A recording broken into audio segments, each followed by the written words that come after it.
1.5-2 ವರ್ಷದಿಂದ ಬೇಸತ್ತ equity ಜೀವಗಳಿಗೆ finally ಒಂದು ಆಶಾಕಿರಣ ಕಾಣಿಸ್ತಾ ಇರತಕ್ಕಂಥದ್ದು. US ಇಂಡಿಯಾದ ಟ್ರೇಡ್ ಡೀಲ್ ನಿನ್ನೆ ಅನೌನ್ಸ್ ಆಗಿದೆ. ನಿಯರ್ಲಿ $500 ಬಿಲಿಯನ್ ವರ್ತ್ ಇರತಕ್ಕಂತಹ ಮಟೀರಿಯಲ್ಸ್ಗಳನ್ನ ನಾವು ತಗೊಳ್ಬೇಕು.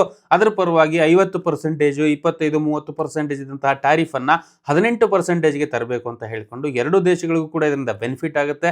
ಯಾವಾಗ ಟ್ರೇಡ್ ವಾರ್ ಬದಲು ಈ ರೀತಿಯಾದಂತಹ ಟ್ರೇಡ್ ಡೀಲ್ಸ್ಗಳಾಗಕ್ಕೆ ಸ್ಟಾರ್ಟ್ ಆಗುತ್ತೋ ಮಾರ್ಕೆಟ್ಗೆ ಪಾಸಿಟಿವ್ ನ್ಯೂಸ್ ಆಗುತ್ತೆ. As a result gift Nifty ನಿನ್ನೆ ಮೋರ್ ದ್ಯಾನ್ 2.5-3% ಹತ್ತತ್ರ ಪಾಸಿಟಿವ್ ಕ್ಲೋಸ್ ಆಗಿರ್ತಕ್ಕಂಥದ್ದು. ಇನ್ ದ ಸೆನ್ಸ್ ನಮ್ಮ ಮಾರ್ಕೆಟ್ ಇವತ್ತು 2-2.5% ಪಾಸಿಟಿವ್ ಓಪನ್ ಆಗ್ತಕ್ಕಂಥ ಚಾನ್ಸಸ್ ಇರುತ್ತೆ.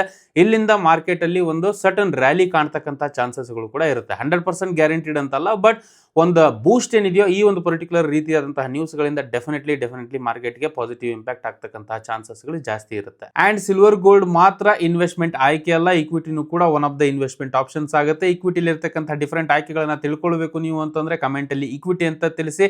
ಹಾಗೆ ಕಂಗ್ರ್ಯಾಚುಲೇಷನ್ಸ್ ಯಾರ್ಯಾರೆಲ್ಲ ಇಕ್ವಿಟಿಲಿ ಹೋಲ್ಡ್ ಮಾಡಿದಿರೋ ಇವತ್ತಿಗೆ ನಿಮ್ಮ ಪೊಸಿಷನ್ಸ್ ಗಳನ್ನ. See you in the next video.